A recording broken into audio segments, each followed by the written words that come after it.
Good morning students. BA third year की economics की class में हम अंतर्राष्ट्रीय व्यापार के सिद्धांत के बारे में चर्चा कर रहे हैं और वो सिद्धांत आपका हेक्सर-ओहलिन सिद्धांत है, जो कि प्रतिष्ठित सिद्धांत और अवसर लागत सिद्धांत के बाद तीसरा सिद्धांत आता है आपके इस कोर्स के अंतर्गत। इसमें जो अंतर्राष्ट्रीय व्यापार होता है एक देश का दूसरे देश के बीच में, तो यहाँ पर जो लाभ हो रहा है वो लाभ रिकॉर्डों ने बताया कि लागतों में तुलनात्मक अंतर के कारण दोनों देशों को जो है लाभ प्राप्त होता है।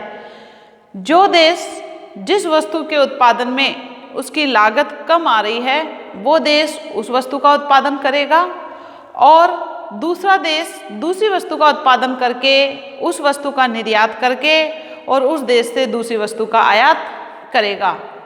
ये सारी चीज़ें हमने रिकॉर्डों के तुलनात्मक लागत सिद्धांत के अंतर्गत पढ़ी।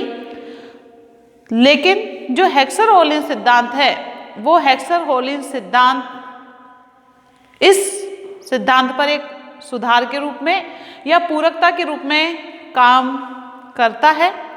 रिकॉर्डों ने ये तो बता दिया कि तुलनात्मक लागतों के अंतर के कारण लाभ प्राप्त होता है दोनों देशों को, परंतु वो ये बताने में असमर्थ रहे कि ये जो तुलनात्मक लागतों में जो अंतर उत्पन्न होता है इसका कारण क्या है या किस कारण से लागतों में अंतर उत्पन्न होता है।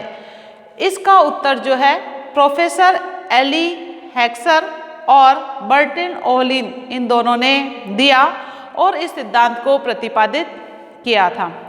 पिछली क्लास में हमने इस सिद्धांत के बारे में चर्चा स्टार्ट की थी और उसके बाद हमने इसकी मान्यताओं के बारे में भी विस्तार रूप से चर्चा की। इसमें आपको ये बताया गया है कि दोनों देशों में दोनों साधनों की मात्राएं कैसी है, अलग अलग है। कहने का मतलब जो दो साधन लेंगे हम, श्रम और पूंजी, तो ए देश जो है पूंजी प्रधान है तो वहाँ पर श्रम की कमी पाई जाएगी और बी देश जो होगा वहाँ पर श्रम की प्रधानता है तो वहाँ पर पूंजी की कमी पाई जाती है। इस प्रकार ए देश जो है पूंजी गहन वस्तुओं का निर्यात करता है और श्रम गहन वस्तुओं का आयात करता है। इसी प्रकार जो बी देश है वो श्रम गहन वस्तुओं का निर्यात करता है और पूंजी गहन वस्तुओं का आयात करता है, लेकिन साथ में दोनों देशों में दोनों वस्तुएं कैसी होनी चाहिए, अलग अलग होनी चाहिए। कहने का मतलब ए देश जिस वस्तु का उत्पादन कर रहा है बी देश को दूसरी वस्तु का उत्पादन करना चाहिए। अगर दोनों देश एक ही वस्तु का उत्पादन कर रहे होते हैं तो वहाँ पर साधनों का जो अनुपात है वो कैसा होगा, समान होगा। ये सारी चीज़ें हमने मान्यताओं के अंतर्गत देखी थी। आज इसी को कंटिन्यू करते हुए हम आज हेक्सर-ओहलिन सिद्धांत की व्याख्या करेंगे। तो आप हेडिंग डालिए, काफ़ी इंपॉर्टेंट चैप्टर है ये आपका हेक्सर-ओहलिन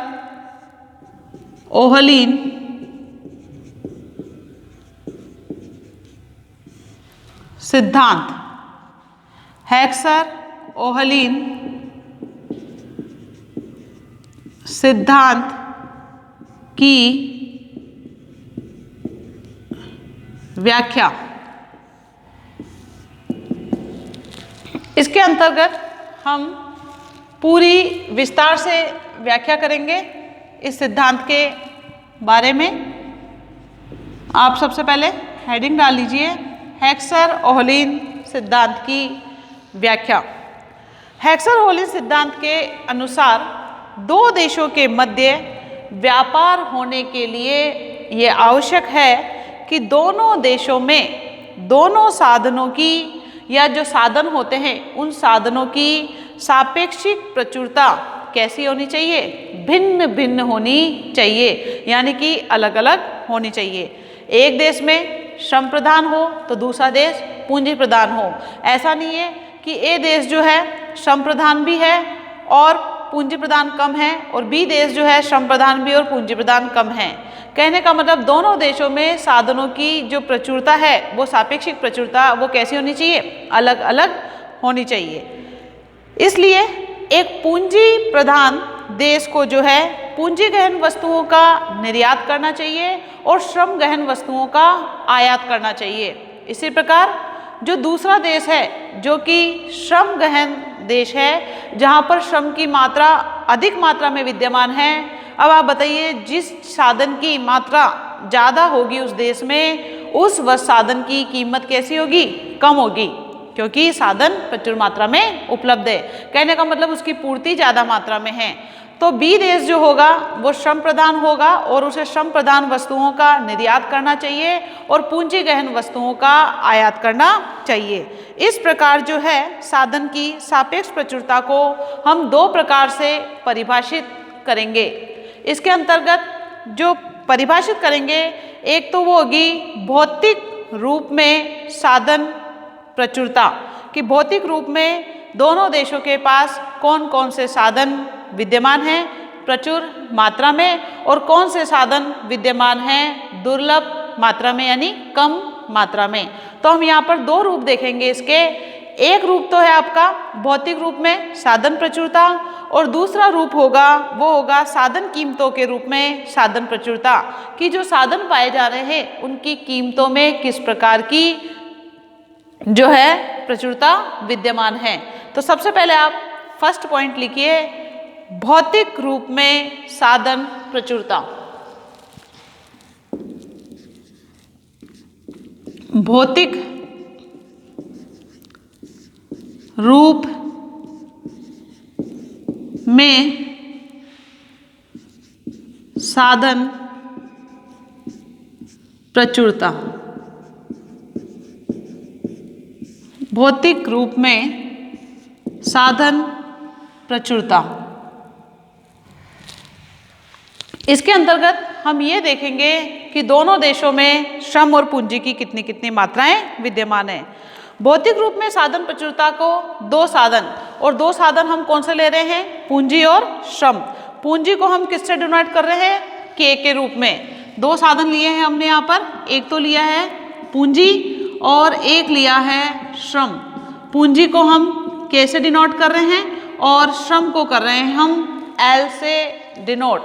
तो जो पूंजी और श्रम है उन दोनों के अनुपात के रूप में परिभाषित किया जाता है कि एक वस्तु जो उत्पादित की जा रही है उसमें श्रम की मात्रा कितनी लगाई जा रही है, पूंजी की मात्रा कितनी लगाई जा रही है। जो श्रम प्रधान देश होगा वो श्रमिकों की मात्रा ज़्यादा लगाएगा, मशीनों की मात्रा कम लगाएगा, और जो पूंजी प्रधान देश है वो मशीनों की मात्रा ज़्यादा लगाएगा और श्रम की मात्रा कम लगाएगा। कहने का मतलब जिस साधन की प्रचुरता यानी जो साधन वहाँ पर बहुत ज़्यादा मात्रा में है उसकी मात्रा ज़्यादा लगाई जाती है और जो कम मात्रा में है उसकी मात्रा कम लगाई जाती है। तो ए देश जो है उस स्थिति में पूंजी प्रदान होगा यदि उस देश में दूसरे देश की तुलना में श्रम की जो अपेक्षा पूंजी का अनुपात अधिक हो। कहने का मतलब जो ए और जो बी देश हैं उन दोनों देशों में ए देश पूंजी प्रदान तब कहा जाएगा जब बी देश की अपेक्षा वहाँ पर मशीनों या पूंजी की मात्रा ज़्यादा मात्रा में पाई जाती है। तो इसे हम एक नई या एक इस प्रकार की इक्वेशन से बता सकते हैं कि K अपॉन L इन ए देश, K अपॉन L इन ए देश, K upon L in B देश। दो देश ले रहे हैं तो यहाँ पर हम दोनों देशों के बारे में लिखेंगे। और जब पूंजी प्रदान की अगर अपन बात कर रहे हैं तो ये आपका ग्रेटर देन हो जाएगा। कहने का मतलब ए देश पूंजी प्रदान कब कहलाएगा, जब उसका पूंजी की मात्रा ज़्यादा है श्रम की मात्रा से। यहाँ के तथा एल क्रमशः आपको बता ही दिया मैंने। के आपका पूंजी है और जो श्रम है उसको एल से डिनोट किया हुआ है। उपस्थिति यहाँ पर जो है कुल मात्रा को प्रदर्शित करती है कि के और पूंजी का अनुपात इतना है। इसी प्रकार देश ए में श्रम की सापेक्ष दुर्लभता को निम्न प्रकार से प्रस्तुत किया जा सकता है कि अगर पूंजी की अधिकता है तो इसको इस प्रकार से प्रकट कर सकते हैं, और अगर श्रम की दुर्लभता है या श्रम कम मात्रा में है तो हमें इसे इस प्रकार से प्रकट करना है। यहाँ पर आप श्रम की दुर्लभता के रूप में यहाँ लिख रही हूँ मैं, श्रम की दुर्लभता की स्थिति में ए देश में श्रम की श्रम की दुर्लभता की स्थिति में, और यहां हम लिखेंगे ए देश में पूंजी की प्रचुरता की स्थिति में, ए देश की पूंजी की प्रचुरता की स्थिति में, ये वाली इक्वेशन आ जाएगी आपकी। और ए देश में श्रम की दुर्लभता की स्थिति में देखो L/K इन ए देश, L/K इन बी देश, दोनों इक्वेशन लिखेंगे। और जहां पर श्रम की कमी आएगी और वो हो जाएगा आपका लेस देन। ये देखो, कहने का मतलब बी देश में श्रम की बहुतायतता है और ए देश में पूंजी की बहुतायतता विद्यमान है। इस प्रकार इसको आप ऐसे लिख सकते हो। यहाँ ए देश में श्रम की सापेक्ष दुर्लभता को व्यक्त किया गया है। इसे देश बी में श्रम की सापेक्ष प्रचुरता भी कहा जा सकता है इस निशान के द्वारा।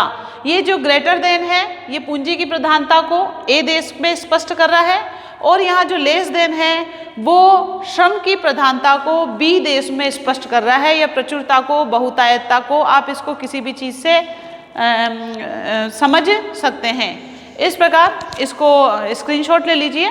भौतिक रूप में साधन प्रचुरता की इक्वेशन आपकी ऐसे बनेगी, जो कि मैंने आपको लिख के बता दी है। ये ए देश की प्रचुरता की बात बताता है, ए देश में पूंजी की प्रचुरता की बात बताता है। नीचे वाली इक्वेशन बी देश में श्रम की प्रचुरता और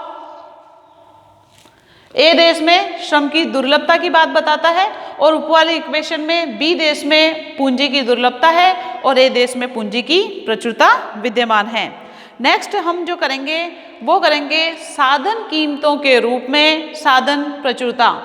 आप इसका स्क्रीनशॉट ले लीजिए। साधन कीमतों के रूप में साधन प्रचुरता।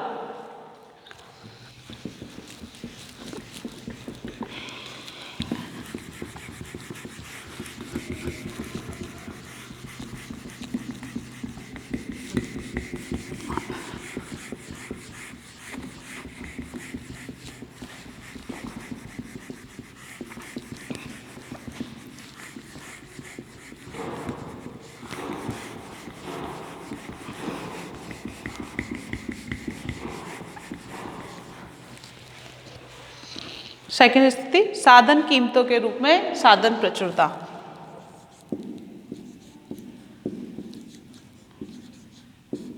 साधन कीमतों के रूप में साधन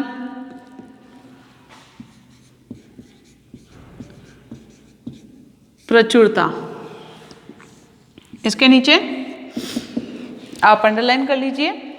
अब हमें ये पता है कि ए देश जो है वो पूंजी बहुतायत देश है, बी देश जो है श्रम बहुतायत देश है, श्रम की मात्रा ज़्यादा है।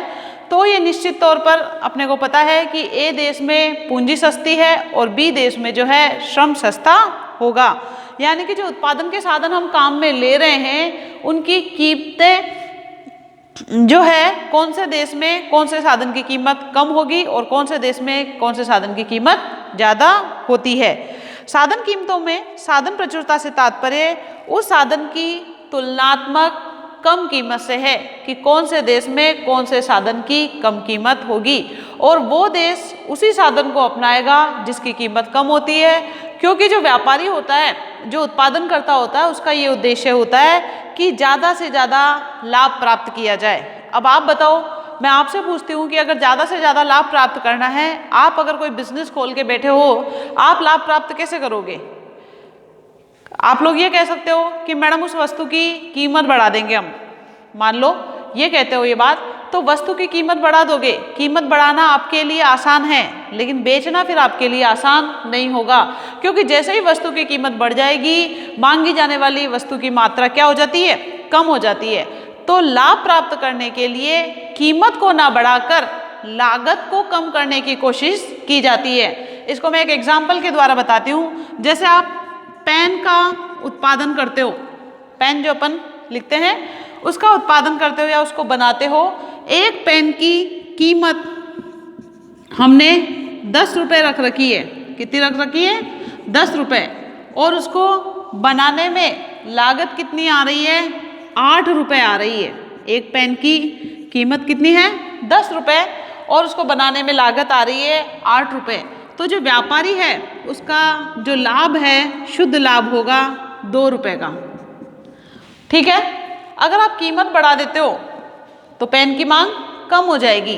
अब यहाँ पर कीमत वही 10 रुपये है, लेकिन हमने महंगे साधनों की जगह सस्ते साधन लगाए हैं और लागत आ गई आपकी 7 रुपये। तो आपका प्रॉफिट कितना हो गया? 3 रुपये हो गया।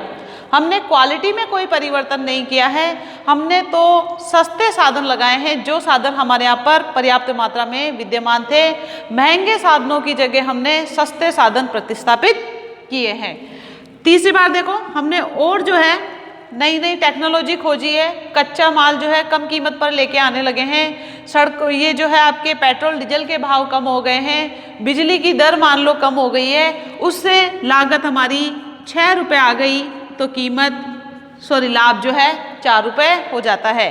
कहने का मतलब मैं आपको ये बता रही हूँ कि जिस वस्तु का हम उत्पादन कर रहे हैं, तो जो साधन हमारे को सस्ता पड़ रहा है उसी साधन को ज़्यादा मात्रा में लगाया जाता है, ताकि उसकी लागत कम आए, और लागत कम आएगी तो जो व्यापारी है, जो उत्पादन करता है, उसका लाभ क्या होता है?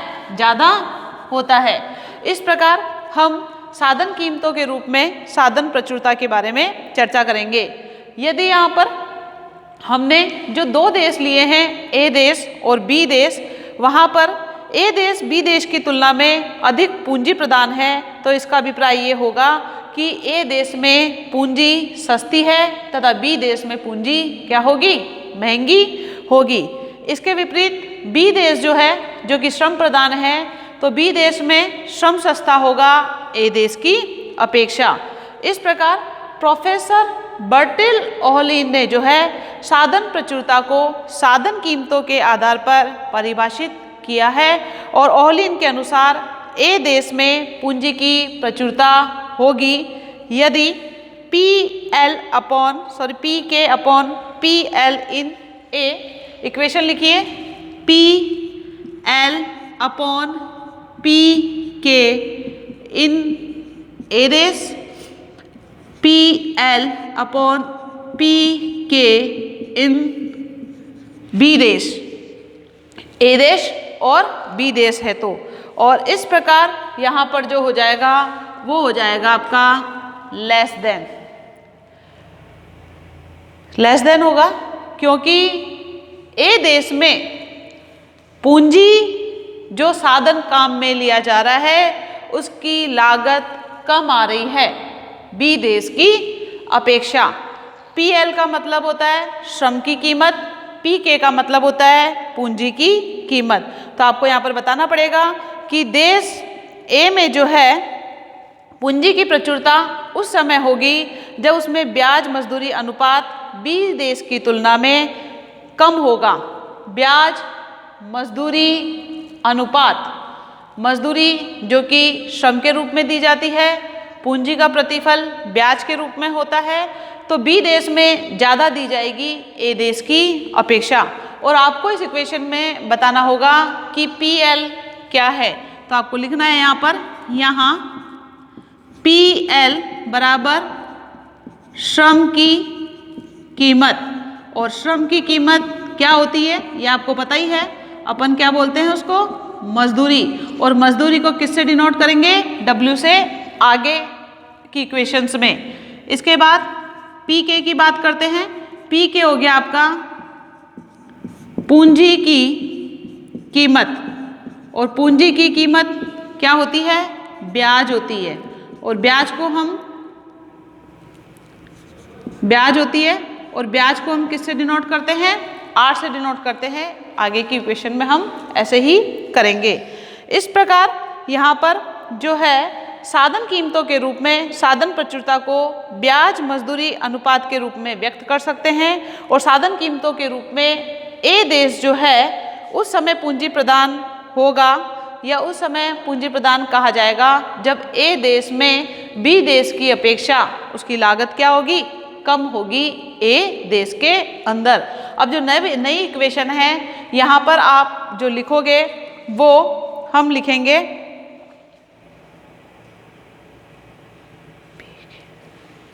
यहाँ पर जो है पी एल अपॉन पी के ना करके पी के अपॉन पी एल करना, क्योंकि ए देश को हमने पूंजी प्रदान बताया है तो यहाँ के आ जाएगा, यहाँ एल आ जाएगा। ये मैंने उसका लिख दिया, सॉरी। ये आपके के आ जाएगा और यहाँ एल आ जाएगा।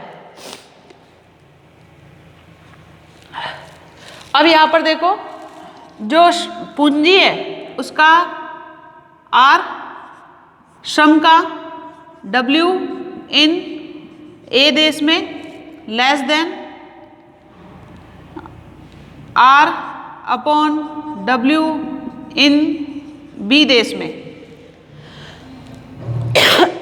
हमने कुछ भी नहीं किया है, यहाँ पर सिर्फ हमने पी के की जगह W लिखा है, पी के की जगह R लिखा है और पी एल की जगह क्या लिखा है? W लिखा है। ये देखो पी के की जगह आर लिखा है, पी एल की जगह डब्ल्यू लिखा है। यहाँ पर भी ऐसा ही है, क्योंकि जो पूंजी का या पूंजी की जो कीमत होती है वो ब्याज होती है, इसलिए, और जो श्रम की जो कीमत होती है वो आपकी मजदूरी होती है, इसलिए हमने यहाँ पर आर अपॉन डब्ल्यू किया है। तो यहाँ पर आप आर बराबर ब्याज कर सकते हो और डब्ल्यू बराबर मजदूरी कर सकते हो। मैंने पहले ही लिख दिया ऊपर, यहाँ पर आप लिख सकते हो नीचे। यहाँ आर बराबर ब्याज, डब्ल्यू बराबर मजदूरी, ठीक है। इसी प्रकार यदि बी देश की बात करते हैं तो बी देश को साधन कीमतों के रूप में श्रम प्रधान देश दर्शाना है, तो हम इसे निम्न प्रकार से व्यक्त करेंगे। नीचे लिख रही हूं मैं या इधर लिख देती हूं। W अपॉन R इन ए देश greater than W upon R in B देश। इसके बाद आएगा, यहाँ पर हम ये बता रहे हैं कि मजदूरी और जो पूंजी का अनुपात है वो बी देश में कम है ए देश की अपेक्षा। ऐसे भी लिख सकते हो, अगर आपको बी को आगे करना है तो आप बी को भी आगे कर सकते हो, इसमें कोई दिक्कत नहीं है। W अपॉन R इन, लेकिन ज़्यादा अच्छा रहेगा कि ऐसे ही करो, क्योंकि अपन इसी को लेके चल रहे हैं एक तरफ ही। बी देश में कम होगा ए देश की अपेक्षा। इस प्रकार हेक्सर-ओलिन सिद्धांत उत्पादन के साधनों की उपलब्ध मात्राओं के अंतर पर कि जो उत्पादन के साधन होते हैं उनका अनुपात जो काम में लिया जाता है उसके अंतर पर ही जो है बल देता है, और साधनों की उपलब्ध मात्राओं के अनुरूप ही साधनों के मूल्य भी कैसे होते हैं? भिन्न भिन्न होंगे। यानी जो पूंजी प्रधान देश होगा वो पूंजी की मात्रा ज़्यादा लगाएगा, क्यों? क्योंकि वहाँ पर पूंजी सस्ती है और श्रम महंगा है, वो श्रम की मात्रा कम लगाएगा। और जो बी देश है जो कि श्रम प्रधान देश है वो श्रमिकों की मात्रा या श्रम की मात्रा ज़्यादा लगाएगा और पूंजी की मात्रा कम लगाएगा।